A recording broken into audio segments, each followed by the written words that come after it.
Hi, sister.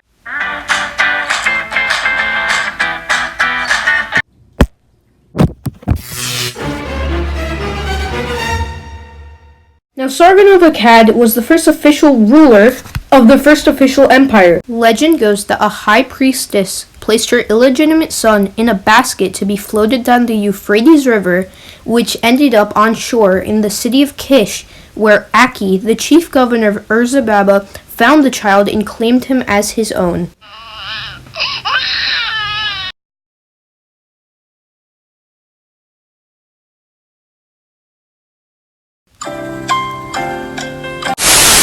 Urzababa is an Ensi to the original king of the region, King Lagal-Zagessi. An Ensi is essentially the same thing as a minion. Also, Urzababa was the king of Kish. Once Sargon began to grow up, he was appointed gardener by Akki.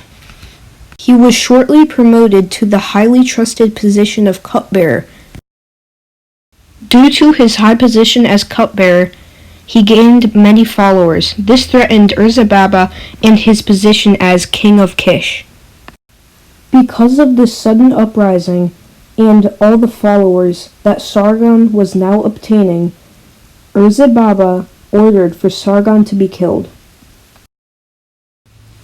This only backfired on Urzababa. Urzababa was defeated by Sargon, and Sargon took his place as king. Sargon led his new army to the nearby city of Akkad, where him and his army settled and called it their new capital.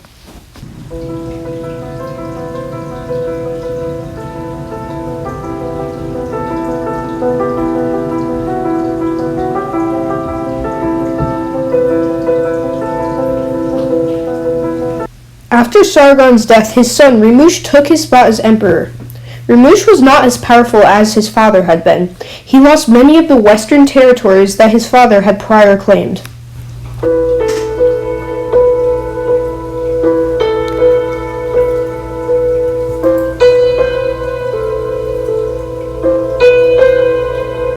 This exact same whole deal with emperors living and dying happened again and again and again and again and again.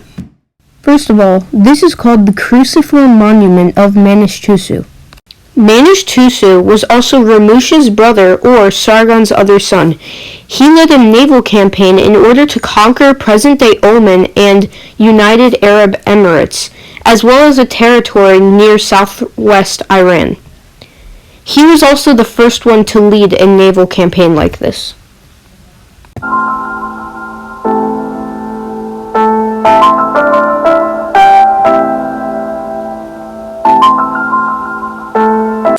Now, if you have a keen eye, you may remember me throwing a banana in between throwing those apples.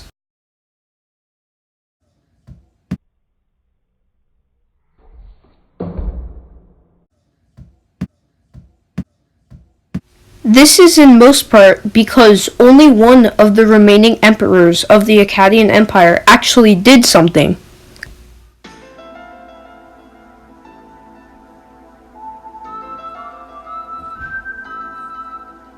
Naram-Sin is who I'm calling the banana in a room of apples.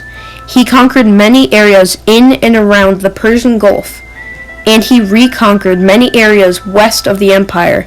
He was a very, very successful leader. Naram-Sin's pure power is easily shown in the victory stele of Naram-Sin. This is a small monument which shows a picture of Naram-Sin standing broad upon all the other soldiers. He also set up successful trade routes heading south.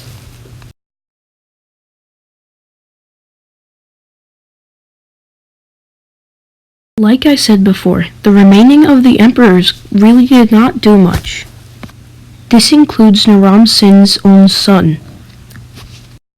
During Shah Khalid's Shuri time as emperor, there were many invasions that highly weakened the empire. At this point, the empire was really starting to crumble. Interregnum did win a small war, but that did not help much. It only weakened the empire even more. Next came King Dudu, and honestly, I wish he was a worse king than he was, cause it would be really fun to make a joke about him. Just kidding, that was mean. King Dudu actually wasn't that bad. He did win a small war, but in the end did weaken the empire, and also set out a campaign to the southern Sumer areas to reconquer them.